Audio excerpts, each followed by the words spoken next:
उसका यहाँ कोई गुजारा नहीं है। तो इसको आप किस तरह से देखेंगे, मेरा ये गुजारिश। यथार्थवादी प्रश्न, बहुत बहुत धन्यवाद अपने के।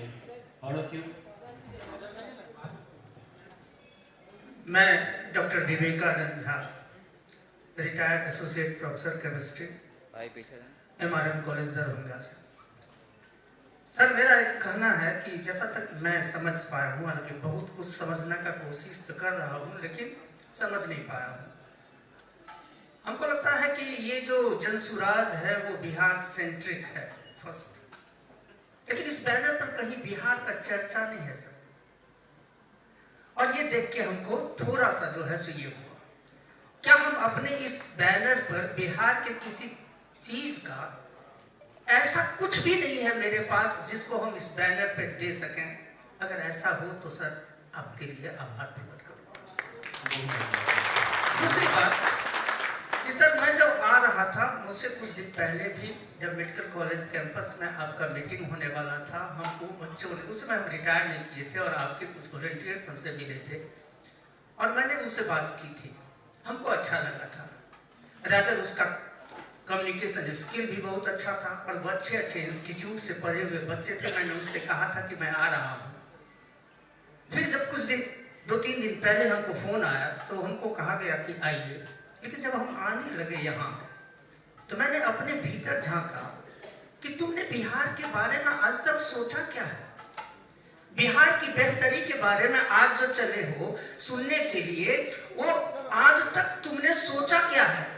हमारे साइंस में सर होता है कि कुछ रिएक्शंस तो ऐसे होते हैं, अब कुछ को इग्नाइट करना पड़ता है। हमको लगा शायद प्रशांत किशोर जी के सामने जाके मेरी भी वो चेतना जागृत हो जाए, लेकिन सर मैं ये नहीं मानता हूँ।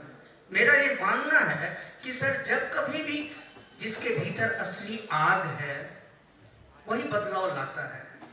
हम उस असली आग वाले चेहरे को सामने कैसे लाएं? सब जानते हैं बिहार में 2-3 समस्याएं हैं मुख्य रूप से। शिक्षा की समस्या है, चिकित्सा की समस्या है और रोजगार की समस्या है और इसी के चलते पलायन की समस्या है। इन चारों चीजों को सब जानते हैं।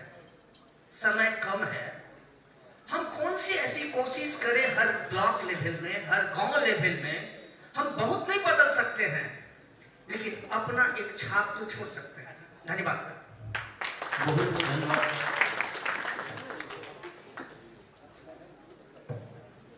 प्रश्न को थोड़ा कम शब्दों में पूछा सर, जाए। मेरा परिचय है, मेरा नाम अरुण कुमार राय है। मैं एक इंटरमीडिएट वित्तरहित कॉलेज में शिक्षक रह चुका हूँ और अभी फिलहाल एक पब्लिक स्कूल में टीचर का काम कर रहा हूँ।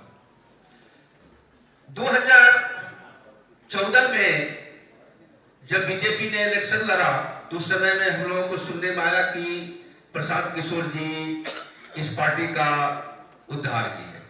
उसके बाद पुनः नीतीश जी के साथ आप जुड़े, ममता बनर्जी के साथ आप जुड़े।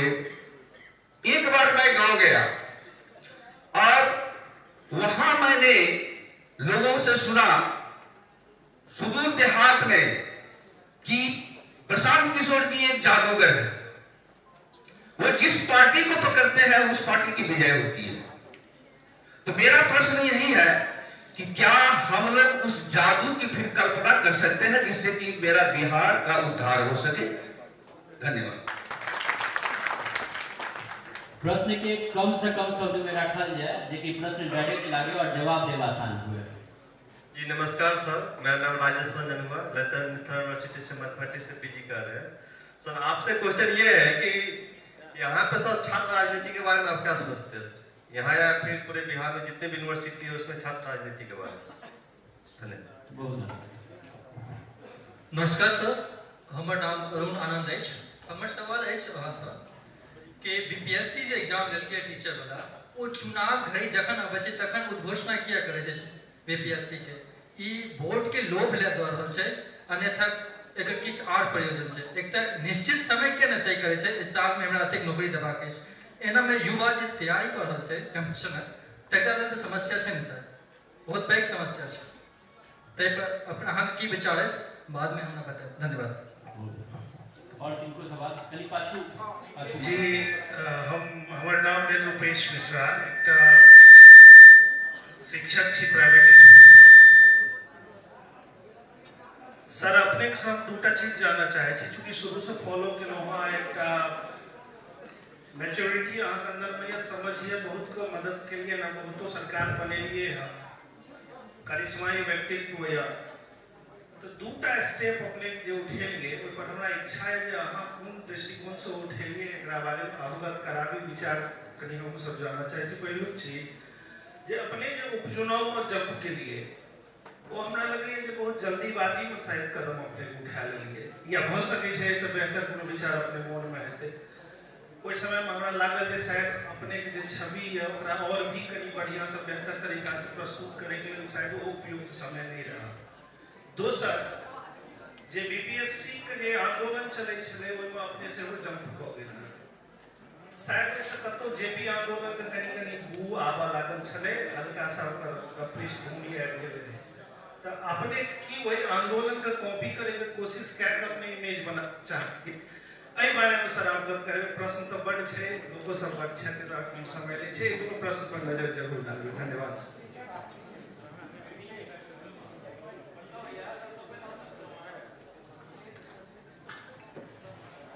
सर मैं डॉक्टर शिवानंद सह प्राध्यापक सदरी विभाग दरभंगा मेडिकल कॉलेज।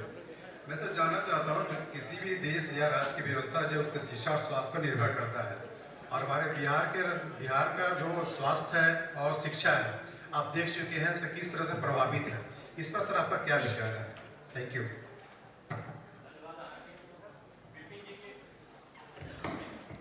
4-5 सवाल और लेके उत्तर हम दे देंगे वरना फिर भूल भी जाएंगे कि कितने लोगों ने क्या सवाल पूछा। सबसे पहले हमारे मंच पर बैठे जितने भी माननीय जी हैं उनको हम अभिनंदन करते हैं। मेरा नाम मोहम्मद सलाम हुआ और मैं अभी छात्री हूँ, वैसे एक प्राइवेट टीचर भी हूँ, अपना कोचिंग संस्थान चला रहा हूँ। सर बस मुझसे आप एक बात पूछनी है, जो अभी जो वर्तमान समय में सर हमारे बिहार की दशा जो है किसी भी फील्ड में हो, अफसरशाही सर बहुत ऊपर है सर। चाहे वो किसी भी सरकारी डिपार्ट हो, चाहे वो ब्लॉक हो या सरकारी अस्पताल हो या कोई कॉलेज हो या कोई भी संस्थान हो सरकारी, तो सर हम जैसे प्राइवेट लोग को सर अफसरशाही का नौबत झेलना पड़ता है सर। तो इस विषय वस्तु पर सर आपसे अनुरोध है जो इस बात को जरूर आप अगर आपकी सत्ता आए तो इस पर आप क्या कीजिएगा? धन्यवाद। बहुत धन्यवाद। और आप क्वेश्चन के शॉर्ट रखो और कहीं माइक के पाछू पठा दियो, पाछुओं में बड़ लोग छे। मेरा नाम भवेश झा होगा, मैं यूनिवर्सिटी ऑफ त्रिपुरा के साथ मानसिक स्वास्थ्य और आत्महत्या रोकथाम पे काम करता हूँ और मैं राजनीति को बहुत क्लोजली देखता हूँ। तो मेरा संघ से और विद्यार्थी परिषद का भी बैकग्राउंड है। तो जो संघ का जो सोच था कि सही लोग और जैसा कुछ थोड़ा मैच हो रहा है, तो लेकिन पिछले 10 वर्षों में क्या हुआ कि जो वो कॉम्प्रोमाइज हो गया। जो सही लोग हैं वो सत्ता पाने के लिए गलत लोगों को भी संघ ने शामिल कर लिया और बीजेपी अनेक राज्यों में जो भ्रष्टाचार में लिप्त लोग थे उनको भी सत्ता तक पहुंचने के लिए उनका उपयोग किया। तो स्टेटमेंट है प्रश्न जी, तो हमारा प्रश्न ये है कि जन स्वराज के जो सही लोग थे, सही लोग के की क्राइटेरिया हेबाक चाहिए, कनी ओइ पर और नैरो डाउन करे के जरूरत है, ओइ पर अहाँ के टिप्पणी चाही।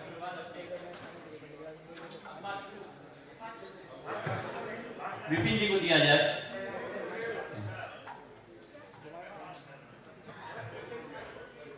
सर हमारा नाम है विपिन कुमार झा, हम समाज शास्त्र विभाग में मिथिला महिला कॉलेज में विभागाध्यक्ष छी। अहाँ से सर हमार प्रश्न है जे बिहार में शिक्षा के सुधार के लिए अपने जते सूत्र दऽ रहल छियै, बिहार में विगत 3 दशक से वित्त रहित नीति लागू है। सब सरकार एले, सब सरकार गेले, लेकिन 36 वर्ष आज तक एठुमका जते बिहारक बच्चा है 60% बच्चा के एफिलिएटेड कॉलेज चाहे वो डिग्री हो, इंटर हो और माध्यमिक शिक्षा दै छै। लेकिन 36 वर्ष जतेक सरकार एले आज तक कोई शिक्षक के 1 रुपया नहीं दै छै, जहन कि ओकर पढ़ायल बच्चा इंजीनियर, डॉक्टर, प्रोफेसर सब भेले और ओकरा 50,000 रुपया तक सरकार एवार्ड में BA पास केला के बाद दै छै, लेकिन आज तक कोई शिक्षा कर्मी के 36 वर्ष कोनो सरकार नहीं ध्यान दै छै। हम आशा करबे जे अपने के अगर जन स्वराज हेतै तो केना एकर समस्या के निदान हेतै, यह हमारा प्रश्न है। धन्यवाद। बहुत धन्यवाद सर। आप एक दूटा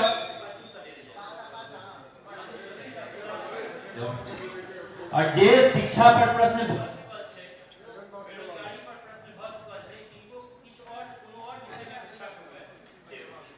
जी प्रणाम, आपका स्वागत है। मैं Raghavendra, director of Mount Simar convent school. एक सिंपल सा सवाल सभी लोगों ने शिक्षा पे बोला ही है। मेरा ये कहना है कि आज के डेट में जो प्राइवेट स्कूल की स्थिति हो गई है वो दिनों दिन बदतर होती जा रही है। शिकंजा, सरकारी शिकंजा कसता जा रहा है। जो उन्मुक्त हवा में सांस ले रहे थे वो अब कम होते जा रही है और प्राइवेटीकरण को धीरे धीरे सरकार अपने में मिलाना चाह रही है। तो इसके विषय में आपका क्या विजन है, मैं ये समझना चाहता हूँ। धन्यवाद। अब पीछे नमस्कार, मैं विनोद मेरा नाम है, मैं रिटायर्ड पुलिस अफसर है। सर मेरे समझ में जन स्वराज पार्टी शिक्षा और विकास को काफी आगे बढ़ाने का ठीक लगता है, लेकिन मेरा अपना मानना है बिहार भ्रष्टाचार से भरा हुआ है। भ्रष्टाचार जब तक समाप्त नहीं की जाएगी न तो विकास होगा न तो शिक्षा बढ़ेगा। इस पर आपका क्या कहना है? और आपराधिक तत्व हर पार्टी टिकट दे रहा है, आपका विजन क्या है?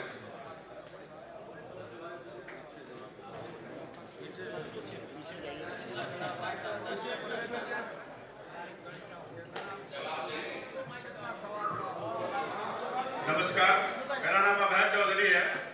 मेरा सवाल है सर कि जो हमारे बिहार में किसानों की समस्या है, बाढ़ की समस्या है, ये बहुत बड़ी समस्या है।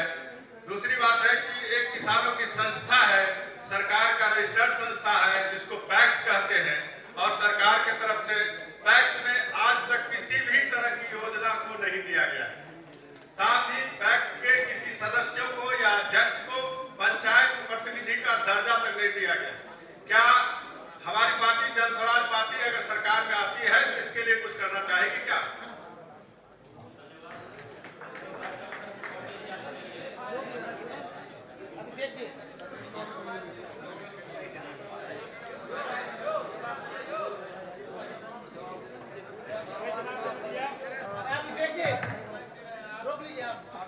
नमस्ते सर, मेरा नाम संकेत शेखर झा हुआ और मैं दिल्ली यूनिवर्सिटी में कॉमर्स डिपार्टमेंट में असिस्टेंट प्रोफेसर हूँ और फैकल्टी ऑफ मैनेजमेंट स्टडीज से PhD भी कर रहा हूँ। मिड सेमेस्टर ब्रेक में दरभंगा आया था और मेरे मित्र ने कहा कि प्रशांत किशोर जी आज आ रहे हैं तो आप आइए। सर एक सवाल तो ये है कि दिल्ली में रह करके कैसे काम कर सकते हैं, क्योंकि मुझे किसी रिप्रेजेंटेटिव के द्वारा व्हाट्सएप ग्रुप में ऐड किया गया था। वो व्हाट्सएप ग्रुप सिर्फ एडमिन उस पर लिख सकता है या उस पर कोई सूचना दे सकता है, तो मैं ये चाहूंगा कि वो सबके लिए खोल दिया जाए और आप और मार्गदर्शन करें कि हम दिल्ली में रह करके कैसे हम बिहार के लिए और जन स्वराज। अब हमरा बुझाइए कि प्रश्न भ गेलै या प्रशांत जी के जवाब के हमरा के प्रति सर एक सवाल पहले जवाब दे देते, फिर बाकी और रह जाएगा तो फिर सवाल लेंगे। हम लिखते वोट लेते नहीं है सर, भूल जाएंगे सवाल जो आपने पूछा, कोई फायदा नहीं। अभी तक भाई माइक लेके जरा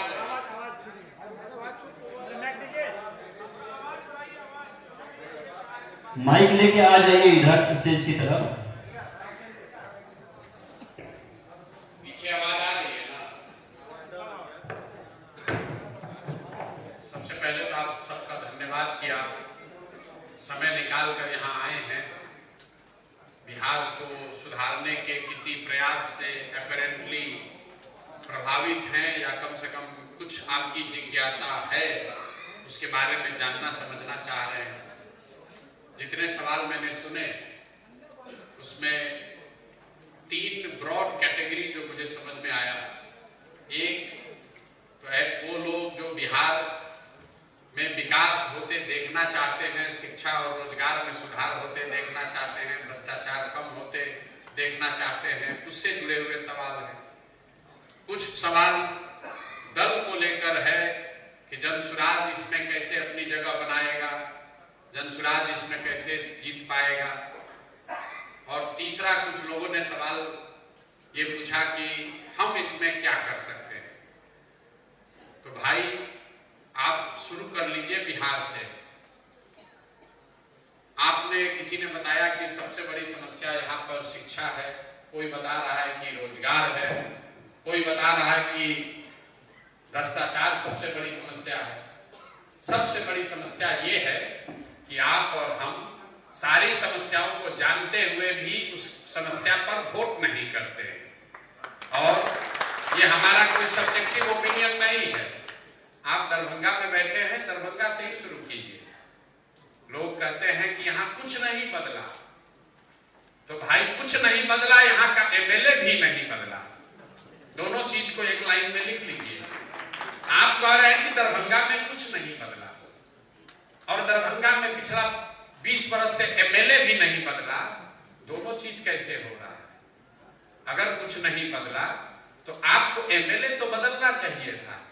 आप तुरंत कहते हैं भैया विकल्प नहीं है। मेरे भाई विकल्प नहीं है। हमको जहां तक याद है अभी ईवीएम पर नोटा उपलब्ध है। अगर आपको थोड़ी बहुत भी समझदारी है तो नोटा में अगर किसी भी खड़े प्रत्याशी से ज्यादा वोट नोटा में पड़ जाए तो फिर से चुनाव होता है। तो आप लोग तो पढ़े लिखे हैं, बड़े समझदार हैं। तो अगर आपने नोटा पर दबाया होता और नोटा को सबसे ज्यादा वोट आता तो फिर से चुनाव होता यहाँ। तो ये जो भ्रम आपने अपने मन में बना रखा है कि हम तो ठीक हैं, क्या करें, नेता ही खराब है। जहां जाइए लोग यही कह रहा है भैया सब खराब है। वित्त रहित शिक्षा की बात सुनिए। इन्होंने कहा कि 30 वर्ष हो गए, वित्त रहित शिक्षकों की हालत बहुत खराब है। हम भी 5000 गांव में पैदल गए, करीब करीब हर दूसरे गांव में कोई न कोई वित्त रहित शिक्षक मिल जाते हैं। बताते हैं कि कितना कष्ट में ये लोग जी रहे हैं। लालू जी के जमाने में तो बर्बाद ही कर दिया गया। नीतीश जी आए तो कुछ प्रलोभन दिए, फिर भी अभी तक कुछ इनको मिला नहीं। कई शिक्षकों ने तो आत्महत्या कर ली। किसी का बेटी का ब्याह नहीं हो रहा है। कुछ आप जैसे लोग प्राइवेट स्कूल में पढ़ा रहे हैं, लेकिन जरा दिल पर हाथ रखकर बताइए कि आप और आपके जैसे वित्त रहित शिक्षक पिछले 20 वर्ष में बिहार में किसको वोट दे रहे हैं? पीछे का याद न हो तो अभी जो एमपी इलेक्शन हुआ है उसमें आप बता दीजिए कि आपने किसको वोट दिया। आपने वोट भाजपा को दिया होगा। आपने वोट भाजपा को दिया है, और आपकी दुर्दशा के लिए यहाँ पर जिम्मेवार कौन है? वही भाजपा और एनडीए की सरकार है यहाँ। तो मेरे भाई, आप जब अपने लिए नहीं खड़े हैं तो ज्ञान किसको दे रहे हैं? किसको ज्ञान दे रहे हैं? आप कहते हैं भैया वित्त रहित शिक्षकों के लिए आपके पास क्या योजना है? हमारे पास कोई योजना नहीं है, और योजना होगी भी नहीं। जिन शिक्षकों की स्थिति अपने इतनी खराब है और वो अपना वोट ठीक नहीं कर पाए, हम आपको योजना क्यों बनाएं आपके लिए? हमको तो मालूम है कि आप वोट वही दीजिएगा जहां आप दे रहे थे। जो खुद की चिंता नहीं कर सकता है उसकी चिंता दूसरा आदमी क्यों करेगा भाई? और आप कोई अनपढ़ नहीं है, आप कोई अनपढ़ व्यक्ति नहीं है। आप मतलब व्यक्ति मत लीजिए, आप लोग पढ़े लिखे लोग हैं। एक बार नहीं 30 वर्ष से नीतीश और भाजपा की सरकार है, और बार बार उन्होंने आपको ठगा है ऐसा आपको लगता है, फिर भी जाकर आप उसी को वोट देते हैं। दरभंगा में हम आ रहे हैं अभी, एक जगह से दूसरे जगह जाना यहाँ पर मतलब टेढ़ी खीर है। जहां जाइए आधा घंटा लग जाएगा, जाम लगा हुआ है। यहीं के मंत्री हैं, यहीं के विधायक हैं, यहीं के सांसद हैं, और सब ने आपने उन्हीं को वोट दिया है। दोनों बात नहीं हो सकती है। चुनाव में जब तक आप वोट सही नहीं दीजिएगा तब तक किसी भी समस्या का समाधान नहीं हो सकता है, चाहे जनसुराज आ जाए या कोई दूसरा दल आ जाए। कई लोगों का यह प्रश्न है कि भाई हम जनसुराज पर क्यों भरोसा करें? आप क्यों नहीं? आप भी तो गलत हो सकते हैं, बिल्कुल गलत हो सकते हैं। जैसे दूसरे लोग गलत कर सकते हैं, हम भी गलत कर सकते हैं। भाई साहब ने पूछा सही लोगों का क्या डेफिनेशन है? कोई डेफिनेशन नहीं है। लोग सही बने रहे इसकी जिम्मेवारी आप पर है। और लोकतंत्र में बड़ा सीधा सा उपाय इसका बताया गया कि हर 5 वर्ष में आपके पास ये अवसर आता है, आप चाहे तो उसको डंडा से सीधा कर सकते हैं, वोट के चोट से ठीक कर सकते हैं। लेकिन जब बिहार में क्या है, 5 बरस बैठ के चर्चा है, बकैती है, जहां बैठिए वहां चर्चा हो रही है, शिक्षा कैसे सुधरेगी, पढ़ाई कैसे सुधरेगा, पलायन कैसे सुधरेगा, रोजगार कैसे आएगा। अरे आपको मालूम है कि बिहार में चाहे आप जितना भी बतिया लीजिए, वोट के दिन सिर्फ 4 ही बात लोगों को समझ में आएगा। पहली बात, हमारी जाति क्या है और कौन हमारा जात का आदमी खड़ा है, वो आदमी चोर है, बदमाश है, आपको लूटा है, आपकी जाति का है तो उसी को जाकर वोट दीजिएगा। लेकिन ऐसा नहीं है कि हर आदमी जाति पर ही वोट दे रहा है, ये भ्रम भी मत पालिए। अगर हर व्यक्ति जाति पर वोट देता तो बिहार में मोदी जी को वोट दिया किसने? मोदी जी के जाति का तो कोई बिहार में रहता ही नहीं है। यहाँ आपके विधायक को वोट किसने दिया? उनके जाति के तो 5,000 लोग भी नहीं रहते हैं। हर व्यक्ति जाति पर वोट नहीं दे रहा, जाति पर कुछ लोग वोट देते हैं। तो जो जाति से बचा वो हिंदू मुसलमान बन गया। यहाँ बैठे हुए बहुत सारे लोग हैं जिसको चिंता है कि अयोध्या में राम जी का मंदिर बनना चाहिए, दरभंगा में चाहे नदी आपके घर के सामने बह रहा है, कोई चिंता नहीं, तो राम जी का मंदिर बना है। और जो दोनों से बच गया, तो बिहार में एक बहुत बड़ा वर्ग है जिसने लालू जी का जंगल राज देखा है। वो ये कहता है भैया चाहे जितना भी कष्ट हो जाए, हमारा जितना भी नुकसान हो जाए, कुछ भी हो जाए, हमको लालू का जंगल राज वापस नहीं चाहिए।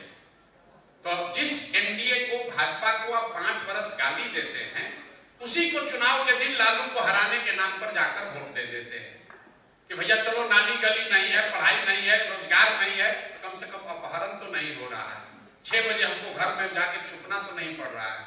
और चौथा, यहाँ मुसलमान लोग हैं, मुसलमानों की हालत सबसे खराब है, इनके पास कोई विकल्प नहीं, भाजपा को ये वोट दे नहीं सकते हैं, तो इनके पास एक ही उपाय है, लालटेन में किरासन तेल बनकर जलते रहे।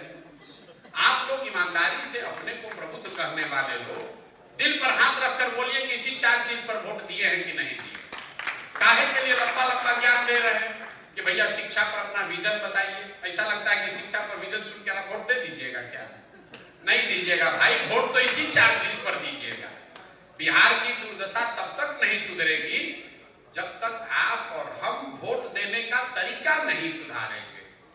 दक्षिण में 5 राज्य हैं, केरल, तमिलनाडु, आंध्र प्रदेश, तेलंगाना और कर्नाटक। ये 5 राज्य अकेले 1/3 जीडीपी इन 5 राज्यों में है आज देश की। इन 5 राज्यों में एक चीज कॉमन है, 78 साल के इतिहास में कोई व्यक्ति, कोई दल आज तक 10 वर्ष से ज्यादा वहां मुख्यमंत्री नहीं बना। जनता वहां जागरूक है, अच्छा करो या खराब करो, आपको 5 वर्ष में हटाती ही हटाती है। बिहार में क्या है, लालू नीतीश 35 साल हो गया, अभी बदलना ही नहीं है। एक बार मोदी जी का कमल पकड़ के लटक गए तो चेंजे नहीं करना है। एक बार नीतीश से प्यार हो गया तो उनको छोड़ना ही नहीं है। एक बार लालू जी का सामाजिक न्याय पसंद आ गया तो जीवन भर मजदूरी करेंगे, लेकिन उसी के लिए वोट देंगे।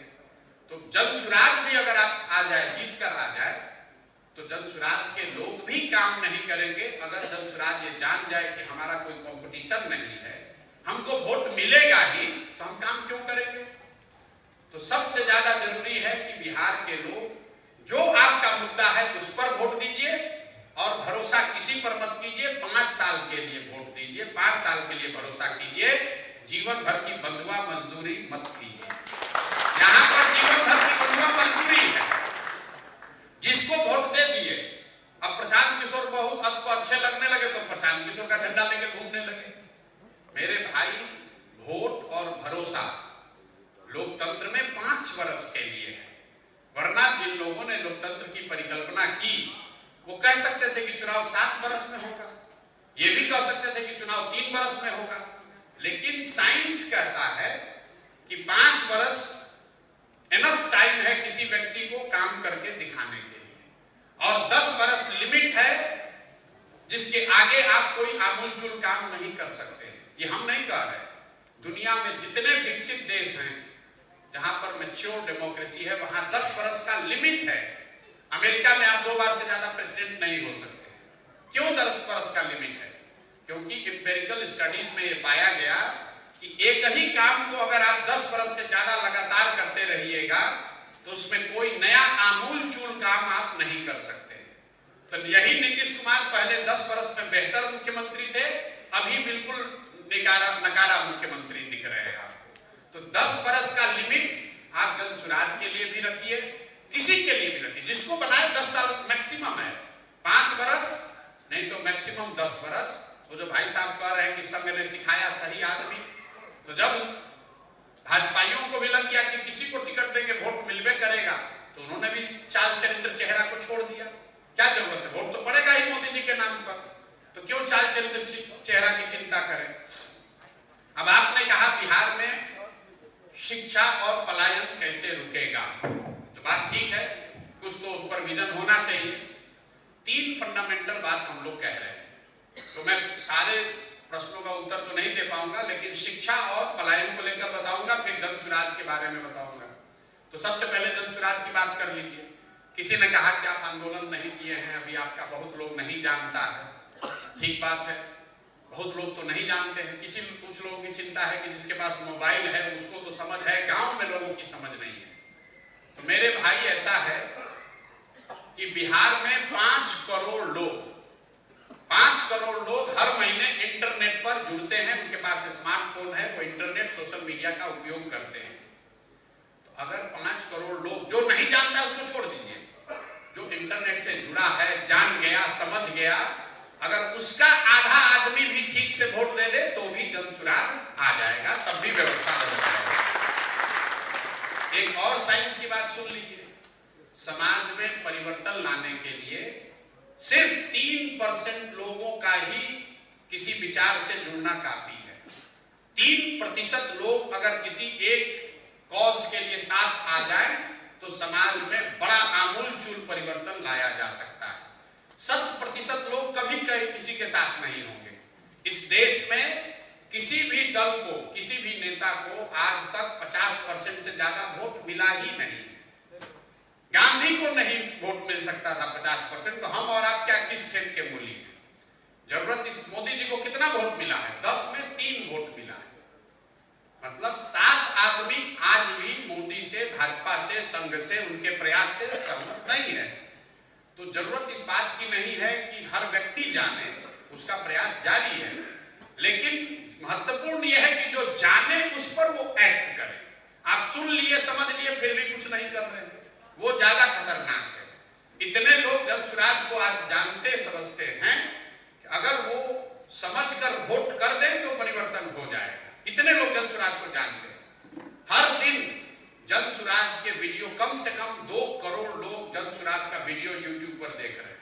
2 करोड़ लोग जो वीडियो देख रहा है, जो कह रहा है कि भैया बात आपकी बहुत अच्छी लग रही है, यही होना चाहिए बिहार में, अगर वो भी जाकर जो कह रहा है वो कर दे, जाके वोट दे दे, तो वो काफी है चुनाव जीतने के लिए। लेकिन मुसीबत ये है कि आपको पता है कि ये अच्छा है, यही होना चाहिए, लेकिन हम क्यों करें? हम क्यों करें? देख रहे हैं, अभी हवा बनने दीजिए, कहीं मेरा वोट बर्बाद ना हो जाए। हर आदमी यही कहता है, कोई अच्छा आदमी खड़ा होता है बिहार में तो आदमी कहता है भाई हम इसको काहे वोट दें, आदमी तो बहुत बढ़िया है, लेकिन हम क्यों वोट दें? वोट देंगे तो हमारा वोट बर्बाद हो जाएगा। उसको लोग हरा देते हैं। लोग घर में बैठ के हंसता है, देखो नहीं खड़ा हुए प्रोफेसर साहब, इनका क्या दशा हुआ, 2000 वोट मिला। अरे मेरे भाई, जब आप किसी एक अच्छे व्यक्ति को हराते हैं वोट न देकर, तो वो एक व्यक्ति नहीं हारता है, सैकड़ों लोगों की, अच्छे लोगों की राजनीति में आने से हिम्मत उनका टूटता है। सैकड़ों लोगों को लगता है कि भाई हम राजनीति में नहीं आ सकते हैं। लोग बताते हैं देखो खगड़िया में आदमी खड़ा हुआ था, उसको किसी ने वोट नहीं दिया। वो आदमी देखिए दरभंगा में प्रयास किए थे, उनका क्या दुर्दशा हुआ। हम पैदल चल रहे, लोग हंस रहा है, अरे भाई देखो कैसे पगला गए हैं, पैदल चल रहे हैं। अरे भाई हम पर क्या हंस रहे हो? हमको एमएलए मंत्री नहीं बनना है। एमएलए मंत्री बनकर जितनी शोहरत, पैसा, नाम आप कमा सकते हैं, उससे बहुत ज्यादा भगवान की कृपा से हमको पहले से मिला हुआ है। हम ये प्रयास इसलिए कर रहे हैं कि बिहार में सुधार होना चाहिए, और सुधार का प्रयास आप करें या हम करें, प्रयास आज हो या 10 वर्ष के बाद हो, किसी न किसी बिहार के व्यक्ति को ही करना पड़ेगा। खाली ये बतियाते रहने से कि बिहार में बड़ा समस्या है, उससे समस्या दूर होने वाली नहीं है। मैं ऐसा समझता हूं कि इस मिट्टी का कर्ज है, अगर हम लोग जैसा आदमी प्रयास नहीं करेगा तो बिहार में किसका हिम्मत पड़ेगा। इसलिए कर रहे हैं, जीते हारने की चिंता किए बगैर कर रहे हैं। अब आप आ जाइए कि बिहार में ये सुधार कैसे होगा। राजनीति को लेकर आपने कहा यहाँ बाहुबल बहुत है, कोई बता रहा है पैसा चाहिए, कोई कह रहा है जाति है। ये 3 बड़े मिथ हैं कि बिहार में हर चीज जाति पर ही होता है, अंत में वोट जाति पर ही पड़ेगा। दूसरा, लोगों को यह है कि भाई जीतने के लिए पैसा बहुत चाहिए, और तीसरा, लोगों को भ्रम है कि बाहुबली यहाँ पर जीतते हैं। ये तीनों बहुत बड़ा आपके दिमाग में भ्रम है, इसमें थोड़ी सच्चाई है और ज्यादा भ्रम है। सबसे पहले आप बाहुबली पर आ जाइए। बिहार में बाहुबलियों का कभी दौर था। आज विधानसभा को आप देखिएगा तो उसमें 3, 4, 5 लोगों को छोड़कर कोई बाहुबली नहीं है। बिहार में जिस व्यक्ति को सबसे बड़ा बाहुबली नेता बताया गया, उस व्यक्ति और या उसके परिवार के लोग पिछले 20 वर्ष में चुनाव नहीं जीत पाए। और आप कह रहे हैं कि कोई बाहुबली खड़ा होगा तो उसके जीतने की गारंटी है। उल्टा है, बाहुबली चुनाव नहीं जीतता। कहां बाहुबली चुनाव जीत रहा है?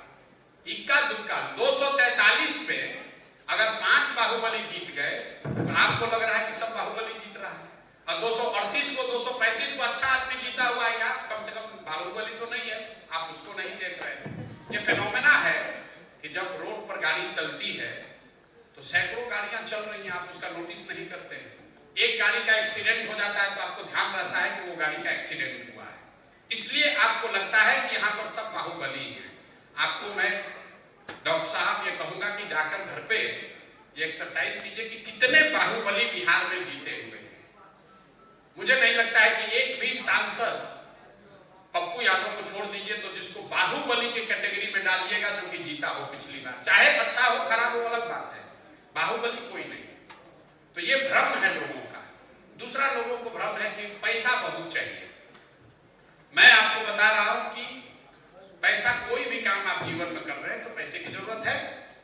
पैसा पेट्रोल के जैसा है। अगर आपके पास गाड़ी है, कहीं जाना है तो पेट्रोल लगेगा, लेकिन अगर गाड़ी ही ना हो और आपके पास एक टैंकर भी पेट्रोल आ जाए तो उस पेट्रोल से आप कुछ नहीं कर सकते।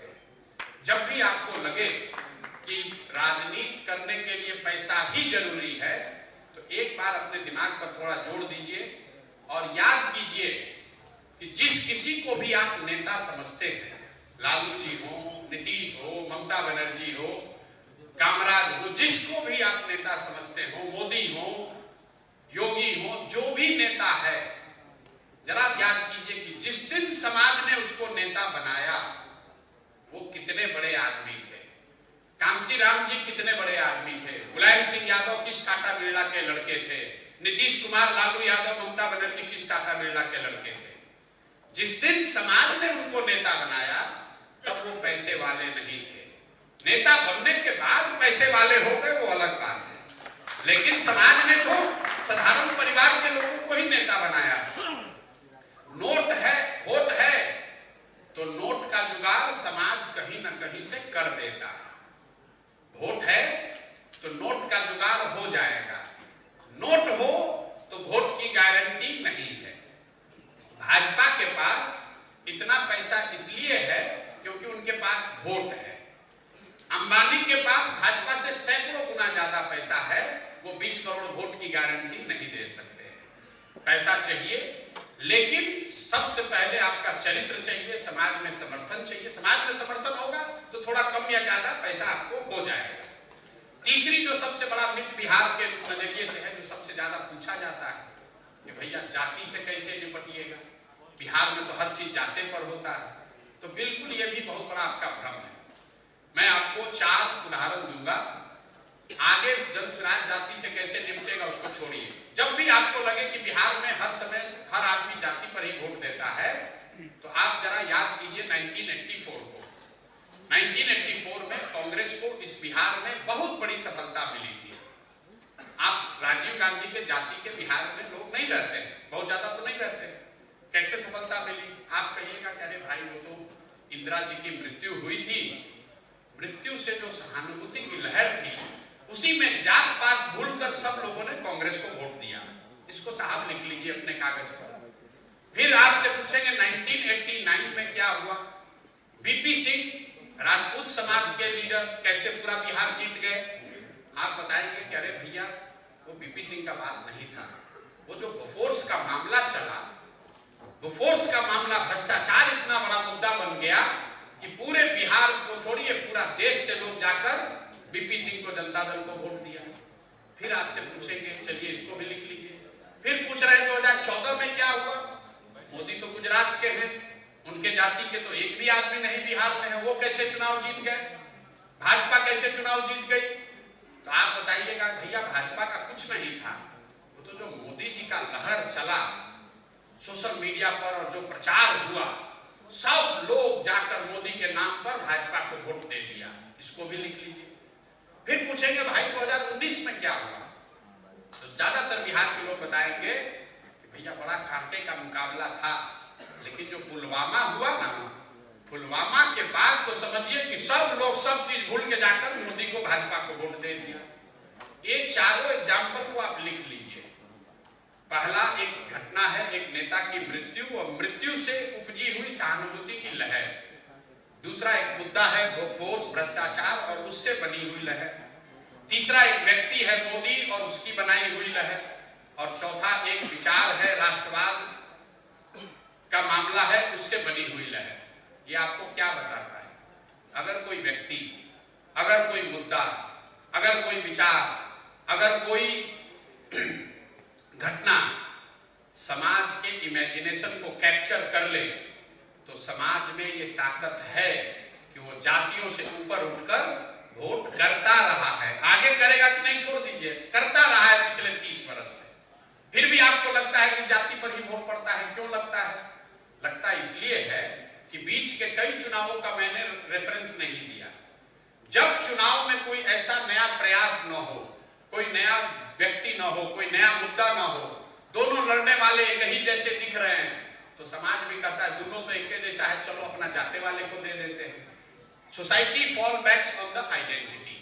तो अगर जन सुराज, अलग प्रयास, अलग विचार दिखेगा तो समाज ऊपर उठकर उसके लिए वोट करेगा। थोड़ा कम या ज्यादा सब समाज के लोग करेंगे। ये भ्रम मत पालिए कि ऐसा नहीं होगा। अब कुछ आदमी इसमें ये भी कह सकता है कि आप तो लोकसभा का उदाहरण दिए, विधानसभा में अलग है, तो विधानसभा का भी एक उदाहरण देख लीजिए। 2010 में नीतीश बाबू और भाजपा को 206 सीट मिला था बिहार में। एनडीए का समीकरण जिसको आप लोग कहते हैं। सामने उनका लड़ाई किससे था? उनकी लड़ाई थी लालू यादव से, जो उस समय उन्होंने गठबंधन बनाया था कांग्रेस और रामविलास पासवान जी से। तब कांग्रेस भी आज के मुकाबले ज्यादा मजबूत थी, लालू जी भी स्वस्थ थे और रामविलास जी भी थे। और भाजपा और नीतीश के गठबंधन में तब मोदी जी का फैक्टर नहीं था। तब नरेंद्र मोदी इतना बड़ा नाम नहीं थे, कम से कम बिहार में तो नहीं थे। इसके बावजूद एनडीए को 206 सीट मिला था। आप में से याद होगा लोगों को 206 सीट। सामने से लालू, कांग्रेस और रामविलास जी, इधर से अकेला नीतीश कुमार और भाजपा 206 सीट। वही समीकरण फिर 2020 में चुनाव लड़े। इस बार नीतीश और भाजपा साथ में, मोदी की भी ताकत है, अमित शाह भी है, संघ भी है, देश में उनकी सरकार भी है, और सामने लालू, कांग्रेस और रामविलास जी तो उस गठबंधन में ही नहीं थे। लालू जी भी कमजोर हो गए, उनके बदले उनका लड़का लड़ रहा था, और कांग्रेस भी 2009 के मुकाबले कमजोर हुई है। इसके बावजूद भाजपा और नीतीश को 115 सीट लाने में दम निकल गया। क्या हुआ? एनडीए के समीकरण के लोग छोड़कर बिहार चले गए? नहीं। 2010 और 2020 में फर्क यह है कि 2005 से लेकर 2010 तक समाज के हर वर्ग ने माना था कि नीतीश कुमार ने अच्छी सरकार चलाई है, तो सामाजिक समीकरण भी था और सरकार का परफॉर्मेंस भी था, तो 206 सीट आया। जब सिर्फ समीकरण के भरोसे गए तो 115 आते आते सब कुछ खत्म हो गया। तो जाति सच्चाई है, उसको आप नकार नहीं सकते हैं, लेकिन जाति एकमात्र सच्चाई नहीं है। जाति एकमात्र सच्चाई नहीं है, ये बात ध्यान में रखिए। एक अंतिम बात इसको सुन लीजिए, तीनों बात के लिए। जब भी आपको लगे कि भाई हम तो राजनीति में आना चाहते हैं लेकिन कैसे आए, जाति बहुत है, बाहुबल है, पैसा है, प्रशांत के कहने से क्या होता है, तो आप ये समझिए कि अगर आप समाज का नेतृत्व राजनीति के जरिए करना चाहते हैं, राजनीति के जरिए समाज की अगुवाई करना चाहते हैं, तो आपके पास ये विकल्प नहीं है कि सब कुछ सुधर जाएगा तब आप आइएगा, कि जाति न रहे तो हम आएंगे, भाई पैसा का फैक्टर न रहे तब आएंगे। अगर ऐसा हो ही जाए तो फिर आपके आने की जरूरत क्या है? जिसने उतना अच्छा समाज बनाया उसी को नेतृत्व करना चाहिए। ऐसा नहीं है कि जब गांधी आए होंगे तो समाज में जाति नहीं रही होगी। ऐसा नहीं है कि सब आदमी गांधी को पहले दिन मान लिया होगा कि यही अब हमारा देश को आजाद कराएंगे। अगर आपको नेतृत्व करना है तो आपको संघर्ष करना पड़ेगा, ये विश्वास रखना पड़ेगा कि हम प्रयास कर रहे हैं, लोग इसमें जुड़ेंगे। तो ये तो राजनीति की बात हो गई। आप में से जो लोगों ने सवाल पूछा शिक्षा कैसे सुधारिएगा, भैया शिक्षा की जो हालत है बिहार में, पहले ये समझिए कि शिक्षा की इतनी बदहाल स्थिति है क्यों? इसलिए नहीं है कि स्कूल में खिचड़ी बट रहा है। बहुत लोग कहता है भैया खिचड़ी बट रहा है, स्कूल में कहाँ पढ़ाई हो रहा है। अगर खिचड़ी बटने से स्कूल यहाँ पढ़ाई नहीं होती तो आप ध्यान रखिए कि खिचड़ी सिर्फ 7वें क्लास तक ही बढ़ता है। 8वें क्लास से ऊपर पढ़ाई क्यों नहीं हो रही? 8वें क्लास से ऊपर पढ़ाई बिहार में क्यों नहीं हो रही? कुछ लोग कहते हैं कि शिक्षकों की स्थिति खराब है, शिक्षकों की गुणवत्ता खराब है, इसलिए खराब हो गया। चलिए मान लीजिए, अगर शिक्षकों की गुणवत्ता से शिक्षा व्यवस्था खराब हुई है तो पटना साइंस कॉलेज और दरभंगा सीएम साइंस कॉलेज में पढ़ाई क्यों नहीं हो रहा है? वहां पर तो नियोजित शिक्षक नहीं है, वहां पर तो प्रोफेसर लेक्चरर हैं, वहां पर पढ़ाई क्यों नहीं हो रही है? अगर आप शिक्षा की स्थिति को, बदहाल स्थिति को समझना चाहते हैं तो आपको जरा गहराई से देखना पड़ेगा। बिहार में शिक्षा की स्थिति इसलिए खराब है कि समाज और सरकार दोनों की प्राथमिकता में शिक्षा है ही नहीं। मैं समाज को ज्यादा दोषी मानता हूं। समाज के लिए भी जो स्कूल है वो साइकिल का पैसा लेने का, पोशाक का पैसा लेने का, खिचड़ी खाने का सेंटर है। और सरकार वाला भी कहता है कि मास्टर साहब लोग को हम लोग दे रहे हैं 50-50 हजार रुपया, ये सब काम तो कुछ कर नहीं रहा है, पढ़ा तो रहा नहीं, तो चलो इनसे वोटर लिस्टें बनवाओ, कुछ काम करवाओ, भाई पैसा वसूलो। तो कहीं न कहीं समाज और सरकार दोनों ने शिक्षा और शिक्षण संस्थाओं को, सरकारी योजनाओं को बांटने का सेंटर बना दिया। उसमें शिक्षा छोड़कर सब चीज हो रहा है। अब हम लोग कैसे सुधारेंगे? तो जो हम लोग की जो मूलभूत सोच है उसका एक हिस्सा आपको बता रहे हैं कि सबसे पहले 15 साल से जो कम उम्र का बच्चा है उसके लिए सबसे बेहतर पढ़ाई की व्यवस्था होनी चाहिए। ये मैं क्यों कह रहा हूं?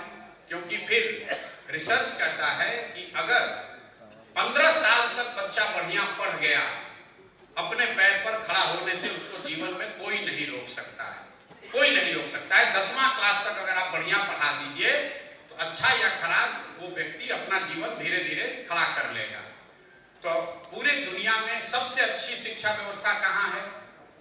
पीसा की रैंकिंग बताती है कि सबसे अच्छी व्यवस्था स्कैंडिनेवियन कंट्रीज में है, उसमें भी फिनलैंड में है। तो जितने ऐसे स्कैंडिनेवियन कंट्री हैं जहां शिक्षा की स्थिति बहुत अच्छी है, उनका मॉडल क्या है? उन्होंने ये किया कि rather than taking school to every village, they have taken children to good school. मतलब हर गांव में अच्छा विद्यालय बनाने के बजाय कुछ अच्छे स्ट्रेटेजिक लोकेशंस पर बढ़िया विद्यालय बनाइए और लोगों को बस की सुविधा दीजिए ताकि लोग उस शिक्षण संस्थान में आ सकें। इसको समझने के लिए आप शहर का एग्जाम्पल दे लीजिए। आपके दरभंगा में अगर कोई अच्छा स्कूल है तो वहां पर वो जरूरी नहीं कि आपके घर के बगल में है, आपके मोहल्ले में है, दरभंगा के बाहर भी है। अगर अच्छा स्कूल है तो आप गाड़ी से या स्कूल बस से अपने बच्चे को वहां भेजते हैं। तो जब आप बिहार का अध्ययन कीजिएगा तो आपको पता चलेगा कि हर प्रखंड में अगर 5 स्ट्रेटेजिक लोकेशंस पर अच्छे विद्यालय बना दिए जाएं तो कोई ऐसा गांव नहीं है जहां स्कूल बस के माध्यम से 20 मिनट से कम समय में बच्चे स्कूल में न पहुंच जाएं।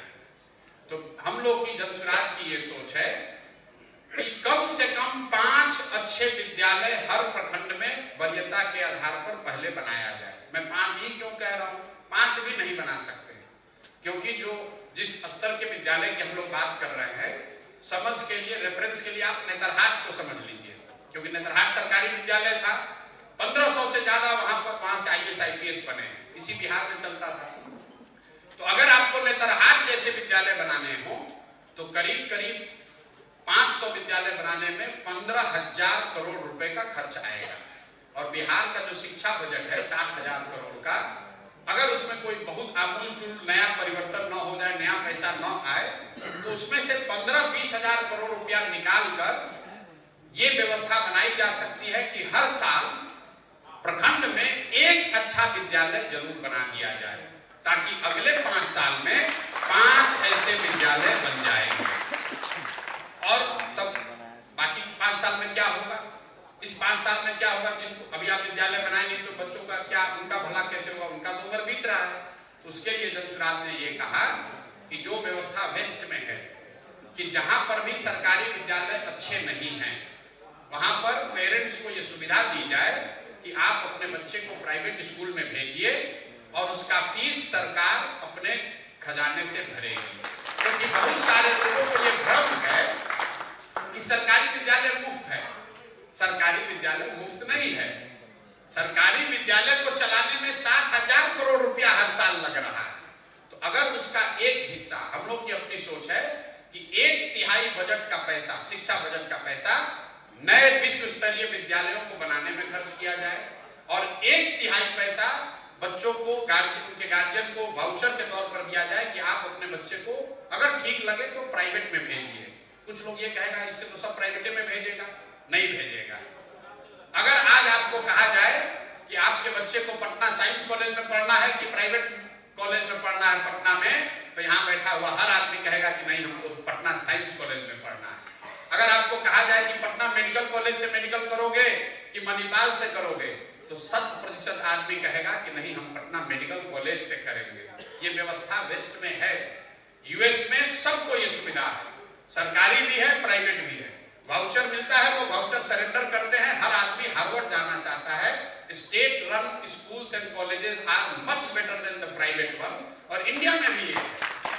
और ये सिर्फ अमेरिका और नॉर्डिक कंट्रीज की बात मैं नहीं कर रहा हूं, हम लोग के RTE कानून में भी ये लिखा हुआ है, जो देश में राइट टू एजुकेशन कानून है, उसमें भी ये लिखा हुआ है कि हर सरकार की ये जिम्मेवारी है कि अगर आप सरकारी संसाधनों से, सरकारी स्कूल से शिक्षा, अच्छी शिक्षा नहीं मुयस्सर करा पा रहे हैं, तो सरकार को प्राइवेट स्कूल के जरिए, प्राइवेट शिक्षा प्रोवाइडर्स के जरिए लोगों की मदद करने की जिम्मेवारी है। ये वैधानिक जिम्मेवारी है। तो शिक्षा को लेकर एक जो सोच है, मैं आपको ये बता रहा हूं, मूलभूत बात यह है कि हर गांव में स्कूल ना बनाया जाए, प्रखंड में 5 अच्छे विद्यालय कम से कम बनाए जाए और लोगों को बस की सुविधा दी जाए ताकि लोग अपने बच्चों को वहां लेकर आए। अभी भी जो जितने शिक्षक हैं, जितनी व्यवस्था है, अगर उसको 5 में आप ऑर्गेनाइज कर दें तो सारे स्कूल में आपको मोटे तौर पर अच्छे शिक्षक मिल जाएंगे। सारे स्कूल में, हर प्रखंड में ऐसे 2-4 स्कूल है जिसके पास 10-10 एकड़ जमीन बर्बाद पड़ा हुआ है। दूसरी बात आपने पूछा पलायन को लेकर। यहाँ पर एक बड़ी बात है कि पलायन कैसे रोक दीजिएगा। तो बिल्कुल पलायन बिहार में रोका जा सकता है। पहले बात तो आप क्लियर कीजिए कि पलायन के लिए क्या चाहिए, रोजगार यहाँ पर कैसे आएगा। ज्यादातर लोग समझते हैं सरकारी नौकरी, कुछ लोग कहते हैं कि इंडस्ट्री लगनी चाहिए, कुछ लोग कहते हैं कि कृषि से सुधार होगा। इन तीनों बात से नहीं हो सकता है। क्यों नहीं हो सकता है? सरकारी नौकरियों का जो आंकड़ा है उसको देख लीजिए। कुल 23.25 लाख लोग बिहार में सरकारी नौकरी करते हैं। चपरासी से लेकर मुख्य सचिव तक कुल 23.25 लाख लोग, मतलब 1.97%, 2% से कम लोग ही बिहार में सरकारी नौकरी करते हैं 78 साल में। पूरे देश के स्तर में 3% लोग सरकारी नौकरी करते हैं। मतलब किसी भी सोसाइटी में 3-3.5% से ज्यादा लोग सरकारी नौकरी नहीं कर सकते हैं। दूसरा लोग कहते हैं इंडस्ट्री को ले आइए, कृषि को सुधारिए। तो जो अगर आप इकोनॉमिक्स पढ़े हैं या थोड़ा बहुत भी समझते हैं तो इकोनॉमी के 3 जो फंडामेंटल पिलर्स हैं, एग्रीकल्चर, इंडस्ट्री और सर्विस। एग्रीकल्चर और इंडस्ट्री मिलाकर 35% इकोनॉमी का 35% ही एग्रीकल्चर और इंडस्ट्री है। तो अगर आप इंडस्ट्री को बहुत बढ़ा भी देंगे, यहाँ एग्रीकल्चर को बहुत सुधार भी देंगे, तो भी आप 35% पॉपुलेशन को ही कैटर कर पाएंगे। अमेरिका में सिर्फ 2% लोग खेती करते हैं, सिर्फ 2% लोग। 1901 में अमेरिका में 54% लोग खेती करते थे, आज 2% लोग खेती करते हैं। तो ये बाकी के लोगों को नौकरी कहां से आती है? नौकरी आएगी सर्विस सेक्टर से। जो पूरा बिहार की इकोनॉमी है, देश की इकोनॉमी है, देश में 65% इकोनॉमी का हिस्सा है सर्विस सेक्टर, और बिहार में 66% जो भी इकोनॉमी छोटी बड़ी है उसका 66% है सर्विस सेक्टर। जब तक सर्विस सेक्टर का उद्धार नहीं होगा, उत्थान नहीं होगा, तब तक बिहार में रोजगार लोगों को नहीं मिल सकता है। सर्विस सेक्टर मतलब होटल, स्कूल, पढ़ाई, अस्पताल, रेस्टोरेंट, गाड़ी, जितनी चीजें आप देखते हैं। कोई एक होटल खुला, उसमें 50 आदमी को नौकरी मिला है, रेस्टोरेंट खुला है, उसमें 50 आदमी नौकरी कर रहा है, कोई टैक्सी चला रहा है, कोई बीएड का कॉलेज खोला है, कोई अस्पताल खोला है, ये सब सर्विस सेक्टर है। तो इकोनॉमी में 65% सर्विस सेक्टर है। तो जब तक यहाँ पर ग्रोथ नहीं होगा, यहाँ पर जॉब नहीं होगा, तब तक बिहार में पलायन, बेरोजगारी नहीं रुकेगा। तो सर्विस सेक्टर में जॉब कहां से आएगा? उसका एक फंडामेंटल जो इंपेडिमेंट है बिहार में, वो है पूंजी का अभाव। और ये बात कह के हम अब खत्म करेंगे। पूंजी का अभाव। Bihar is a capital starved state. यहाँ पर लोगों के पास पूंजी नहीं है। पूंजी क्यों नहीं है? पूंजी के 2 स्रोत हैं। एक, जो पैसा आप कमाते हैं, कमाने के बाद जो खर्च के बाद बचता है वो आपकी पूंजी हुई। और दूसरा, जो आप लोन लेते हैं, बोरोड कैपिटल। जैसे आप लोग यहाँ आए हैं, कोई मोटरसाइकिल से आया होगा, कोई गाड़ी से आया होगा। आपने गाड़ी खरीदने के लिए 20% डाउन पेमेंट किया होगा, बाकी पैसा आपने बैंक से लिया कर्ज के तौर पर। तो जब या तो आपकी अपनी पूंजी हो या अपने पूंजी के साथ साथ बैंक आपको कैपिटल दे, लोन दे। बिहार में अपनी पूंजी लोगों के पास है नहीं, क्योंकि पर कैपिटा इनकम बिहार में है 35 से 34 हजार रुपया। और अगर आप पटना और बेगूसराय को हटा दीजिएगा तो प्रति व्यक्ति आय है बिहार में 24,900 रुपया। मतलब 100 में 80 आदमी बिहार में 100 रुपया भी डेली नहीं कमा रहा है, आज भी नहीं कमा रहा है, सरकारी आंकड़ा है। तो साइंस ये कहता है कि अगर आप 100 रुपया या 200 रुपया भी नहीं कमाते हैं तो 90% से ज्यादा अपना पैसा आप सिर्फ सर्वाइवल पे खर्च करेंगे, खाने के लिए खर्च करेंगे या दवा दारू पर खर्च करेंगे, किसी तीसरे चीज पर खर्च नहीं करेंगे। तो आपके पास पूंजी, 80% आदमी के पास तो पूंजी है ही नहीं, क्योंकि कमा ही नहीं रहा है। और जो लोगों के पास पूंजी है उनको बैंक से पैसा नहीं मिल रहा है। बैंकों से जो कैपिटल आता है उसका मेजरमेंट होता है, एक आंकड़ा है जिसको कहते हैं CD ratio, credit deposit ratio.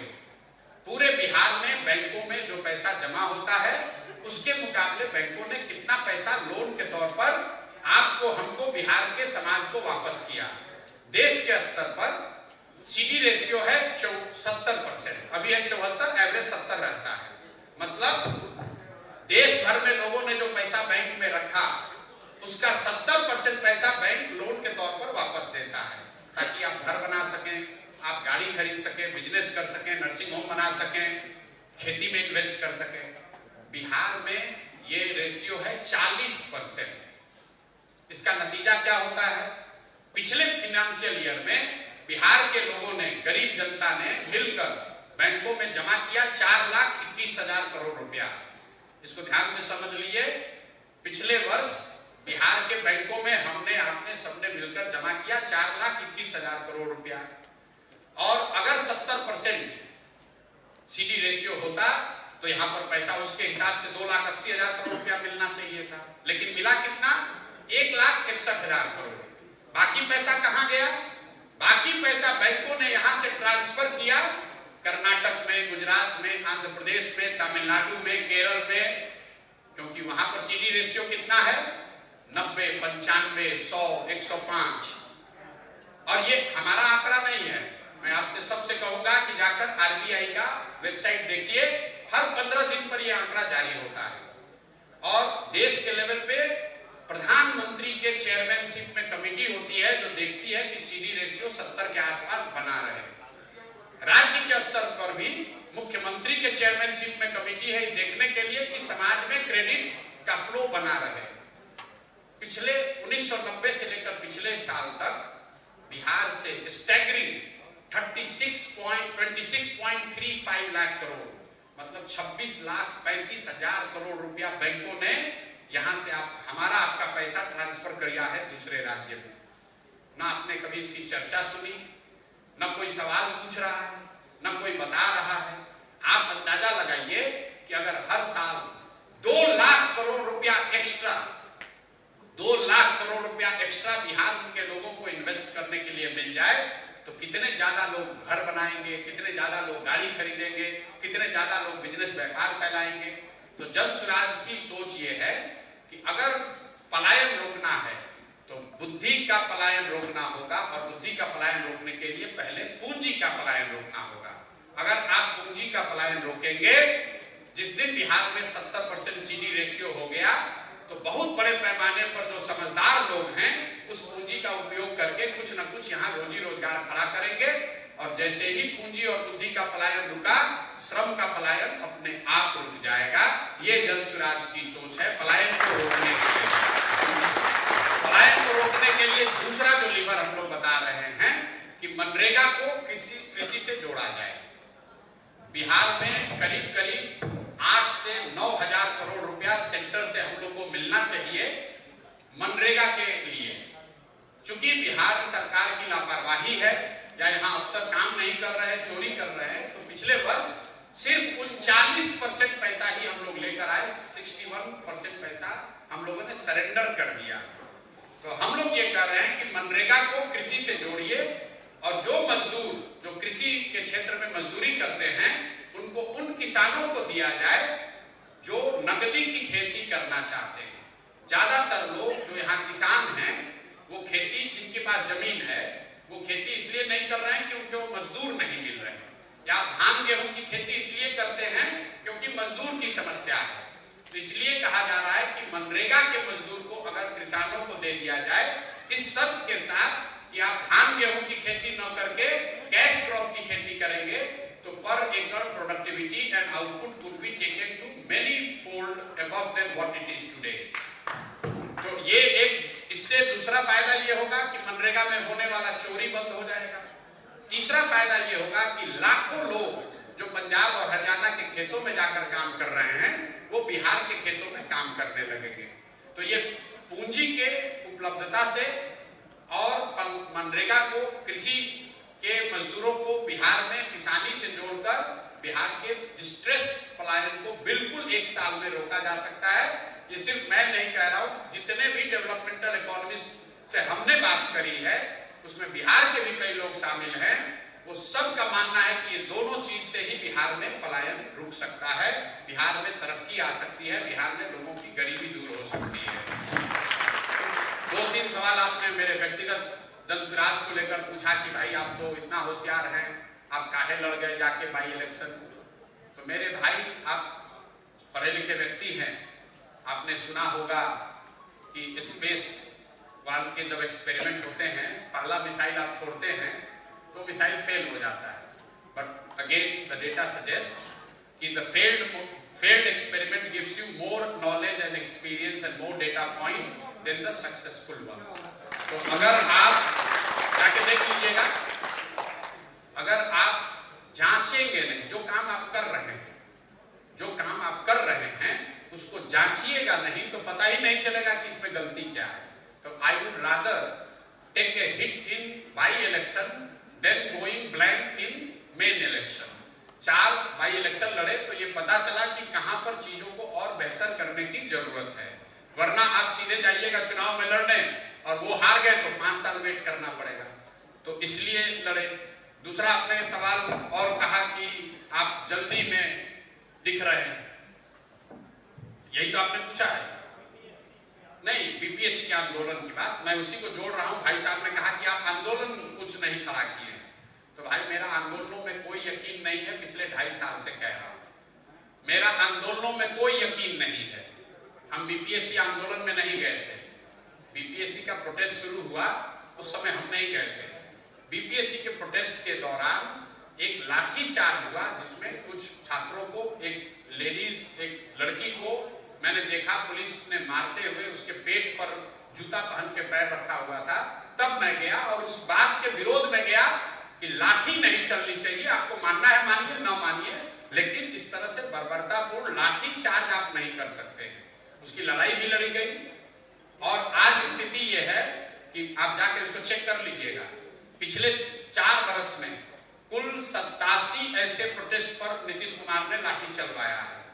और जब से हमने बीपीएससी आंदोलन करा है, उसको आंदोलन ही कह लीजिए समझ के लिए, उसके बाद से पटना में किसी भी ग्रुप पर, इंक्लूडिंग बीपीएससी छात्रों पर लाठी नहीं चली। आप जाकर देख लीजिए। हम ये दावा नहीं कर सकते हैं कि जीवन में कभी लाठी नहीं चलेगा, लेकिन सरकार को ये जरूर लगा है कि लाठी चलाने से पहले एक बार सोच लो, वरना पुलिस का यहाँ ये हालत है कि जिसको मन हुआ उसी को पीट दिया, इंक्लूडिंग भाजपा के एमपी एमएलए को दौड़ा कर मारा। तो आप लोग रोज ही देखते हैं। आप हमको बताइए कि 15 जनवरी तक मैं अनशन पर था, उसके बाद से पटना में कोई लाठीचार्ज हुआ तो हमको बताइए। बीपीएससी के लड़के भी जब प्रोटेस्ट करने गए उसके बाद उनको उठा के गाड़ी में भरा, लेकिन लाठीचार्ज नहीं किया। ये मेरी ताकत नहीं है, ये समाज की ताकत है। अगर लाठीचार्ज के खिलाफ आप खड़े हुए तो सरकार जरूर थोड़ा कॉशियस होगी। जब लाठीचार्ज होता है आप और हम कुछ नहीं बोलते तो सरकार और लाठी मारती है। जहां तक रह गई बात आंदोलनों की, मैंने आपको कहा आंदोलन में मेरा कोई यकीन नहीं है। अगर आप मानव सभ्यता के इतिहास को पढ़ेंगे, बिहार में नहीं, देश में नहीं, दुनिया में, अगर आप मानव सभ्यता के इतिहास को पढ़ेंगे तो आपको जानकारी, आपको पता चलेगा कि फ्रेंच रेवोल्यूशन को अगर एक्सेप्शन के तौर पर हटा दिया जाए तो दुनिया में किसी भी आंदोलन से समाज में कोई सृजन का काम नहीं हुआ है। इसलिए नहीं कि आंदोलनों की ताकत नहीं है, क्योंकि आंदोलन सृजन का हथियार नहीं है। आंदोलन किसी को हटाने का हथियार है, सत्ता को पलटने का हथियार है। आंदोलनों के जरिए आप नया समाज नहीं बना सकते हैं। बिहार में जेपी आंदोलन हुआ, आपने इंदिरा गांधी को हटा दिया, लेकिन क्या उससे देश में बिहार की स्थिति सुधर गई? कहीं नहीं सुधरी। आंदोलन वो तेज हथियार है जिससे आप बड़े से बड़े पेड़ को काट सकते हैं, पौधे को पेड़ नहीं बना सकते हैं। इसलिए आंदोलनों में मेरा कोई यकीन नहीं है। मैं आंदोलन नहीं कर रहा हूं और चुनाव जीतने के लिए आंदोलन करना भी नहीं चाहता, क्योंकि अगर हम चुनाव जीत भी जाएं तो उससे बिहार नहीं सुधरेगा। जब तक यहाँ समाज की चेतना नहीं जगेगी, जब तक आप ये नहीं समझेंगे कि जनप्रतिनिधि को आपको अकाउंटेबल बनाना है, तब तक बिहार नहीं सुधर सकता है, चाहे जनसुराज ही क्यों ना आ जाए, नहीं सुधरेगा। आपको अकाउंटेबल बनाना है। जब यहाँ पर लोग, नेता जान ही रहा है कि हम कुछ भी करें, अंत में आकर जनता हमको जाति पर ही वोट देगी, हमको लालू के डर से ही वोट देगी, तो क्यों काम करेगा? अगर आपके जो विधायक हैं उनको मालूम है कि दरभंगा चाहे नरक हो जाए, सरावगी साहब को जनता यहाँ वोट देगी ही देगी, क्योंकि वो लालू को वोट नहीं दे सकती है, तो वो कभी भी अकाउंटेबल नहीं होंगे। बात व्यक्ति की नहीं है, बात प्रोसेस की है। एक अंतिम बात करके खत्म करेंगे। भाई साहब ने पूछा भ्रष्टाचार सबसे बड़ा मुद्दा है। पहली बात तो समझिए, कोई समाज का हिस्सा ऐसा नहीं है जो कि बिल्कुल भ्रष्टाचार मुक्त हो जाए, ये नहीं संभव है। ये बात जो लोग कहते हैं ये सिर्फ बकैती है, कुछ नहीं है कि कोई कह दे कि मैं भ्रष्टाचार खत्म कर दूंगा। भ्रष्टाचार पर अंकुश लगाया जा सकता है, उसको मिनिमाइज किया जा सकता है। ऐसा कोई तरीका नहीं है कि भ्रष्टाचार को जीरो कर दिया जाए। लेकिन अगेन दुनिया में आप जाकर देखिएगा कौन से ऐसे देश हैं जिन्होंने भ्रष्टाचार पर अंकुश लगा दिया है, तो Scandinavian country will come at the top. New Zealand जैसे कंट्री, सिंगापुर जैसे कंट्री, कोरिया जैसे कंट्री भी आपको बहुत ऊपर दिखेंगे। अमेरिका, यूरोप के मुकाबले भी यहाँ पर भ्रष्टाचार कम है। आप उन देशों को जाकर पढ़िए कि उन्होंने भ्रष्टाचार पर अंकुश कैसे लगाया। 4 फंडामेंटल चीजें उन्होंने की हैं। पहला, वहां के लोगों ने ईमानदार जनप्रतिनिधियों को चुना। ईमानदार जनप्रतिनिधियों को चुनना ये सबसे पहली प्राथमिकता है। आप बालू माफिया को, भूमि माफिया को, शराब माफिया को वोट दीजिएगा और एक्सपेक्ट कीजिएगा कि वो ईमानदार रहे, ये संभव नहीं है। दूसरी बात, बड़े पैमाने पर डिसेंट्रलाइजेशन, मतलब सत्ता और संसाधन का बड़े पैमाने पर डिसेंट्रलाइजेशन होना चाहिए। आज जो आप अफसरशाही की बात बिहार में सुनते हैं वो इसलिए है कि पूरी बिहार सरकार, पूरी व्यवस्था सिर्फ 5 अफसर चला रहे हैं, किसी की उसमें भागीदारी नहीं है। तीसरा, जन भागीदारी। लोगों को ये पता तो हो कि आपके लिए कौन सी स्कीम है। दरभंगा में आपको नहीं पता है कि सेंट्रल गवर्नमेंट की कौन सी स्कीम आपके वार्ड के लिए आई है, या बिहार सरकार की कौन सी योजना है जिससे आपको लाभ हो सकता है। और चौथा, बड़े पैमाने पर टेक्नोलॉजी का उपयोग। टेक्नोलॉजी के उपयोग से भ्रष्टाचार पर अंकुश लगाया जा सकता है। आप एक एग्जाम्पल देखिए, बिजली का बिल अब चोरी कम हुआ है। क्यों? क्योंकि मीटर्स लग गए, स्मार्ट मीटर लग गए। नल जल योजना बनी। अगर नल जल योजना में 25,000 करोड़ की योजना में सरकार ने 100-200 करोड़ रुपया खर्च करके स्मार्ट मीटर लगा दिया होता, तो पटना में बैठे बैठे आपको जानकारी होता कि कितने मिनट पर, कितने सेकंड पर मोटर ऑन हुआ, कितना पानी निकला, किसने कंज्यूम किया, कितना बर्बाद हुआ। तो इन 4 चीजों को करके ही भ्रष्टाचार पर अंकुश लगाया जा सकता है। सही लोगों का चुनाव हो, बड़े पैमाने पर डिसेंट्रलाइजेशन हो सत्ता और संसाधन का। तीसरा, जन भागीदारी को बढ़ाया जाए। और चौथा, टेक्नोलॉजी का प्रयोग किया जाए। कोई क्विक फिक्स नहीं है कि हम आएंगे और बस ठीक हो जाएंगे। भैया, जब तक कुर्सी पर आप नहीं बैठे हैं, हर आदमी ईमानदार है। जैसे ही मौका लगा तो उससे बड़ा भ्रष्ट कोई नहीं है। लक्ष्मी में इतनी गर्मी है कि जैसे वो सामने दिखती हैं तो अच्छे अच्छे का विचार हिलने लगता है। तो सिस्टम पर बात करने की जरूरत है, व्यक्ति पर बात करने से नहीं होगा कि प्रशांत किशोर आएंगे तो भ्रष्टाचार रुक जाएगा। नहीं रुकेगा। भ्रष्टाचार तब रुकेगा जब लोग सही लोगों को चुनेंगे। भ्रष्टाचार तब रुकेगा जब बजट का डिस्ट्रीब्यूशन कोई सेक्रेटरी नहीं कर रहा होगा, निचले स्तर पर जो लोग जुड़े हुए हैं जो उस योजना से, वो भी उसमें शामिल हो। भ्रष्टाचार तब रुकेगा जब आपको पता होगा कि आपके लिए कौन सी योजना चल रही है। भ्रष्टाचार तब रुकेगा जब टेक्नोलॉजी का उपयोग होगा। हम कोई क्विक फिक्स नहीं देते हैं, इसीलिए कहते हैं भैया 10 साल का नजरिया रख के चलिए, नहीं तो कोई उपाय नहीं है। कोई उपाय नहीं है, कोई घबराहट हमको नहीं है। आपको अगर घबराहट है तो आप थोड़ा और मेहनत कीजिए। अंतिम बात, कुछ लड़कों ने कहा हम कैसे क्या कर सकते हैं। आप भैया जो करते हैं, पढ़ाई करते हैं, आप दिल्ली में काम करते हैं, आप अपने समय से 1 घंटा निकालिए। कुछ नहीं करते होंगे, आप लोगों से, मित्रों से, परिवारजनों से तो बात करते ही हैं। आप अपने गांव का जिम्मा लीजिए। आप जिस गांव से आते हैं उस गांव का जिम्मा लीजिए कि उस गांव में भैया हम सबको जनसुराजी बना देंगे, चाहे हम दिल्ली में बैठे हैं या पटना में बैठे हैं। क्यों आप बना सकते हैं? क्योंकि आप उस गांव के अचीवर हैं। आपको गांव वाला समझता है कि देखिए सोनू है, पढ़ के अमेरिका चला गया है, ये देखिए लड़का पढ़ के दिल्ली चला गया, आपकी बड़ी इज्जत है। तो आप कुछ मत कीजिए, 10 प्रमुख आदमी को उस गांव में फोन कीजिए, उसको बताइए कि अच्छा प्रयास है, इसमें कंधा लगाओ, जीत हार की चिंता किए बगैर लगाओ, हर हालत में लगाओ, तभी बात बनेगी। दूसरा, सोशल मीडिया का जमाना है। हम क्या कर रहे हैं? आप कह रहे हैं हम क्या करें, प्रशांत किशोर क्या कर रहे हैं? हम तो कुदाल नहीं चला रहे हैं, किसी का घर नहीं बनवा रहे हैं, किसी को नौकरी नहीं दे रहे हैं, खाली बात से लोगों को समझा रहे हैं। तो आपको भी यही करना है, जो भी मिले उसको समझाइए कि बिहार को सुधारना है तो भैया कुछ सही प्रयास करो, जीवन में कम से अपने अच्छा करो, दूसरा अच्छा करे न करे, बिहार को सुधारने का अंतिम मौका है, इसके लिए प्रयास करो। मेरी समझ से मैंने सारे क्वेश्चन कवर कर दिया। अगर किसी का छूट गया हो तो पूछ लीजिए, नहीं तो बहुत बहुत धन्यवाद। खाना वाना की अगर व्यवस्था है तो खाना खिला देंगे आपको। बहुत बहुत धन्यवाद।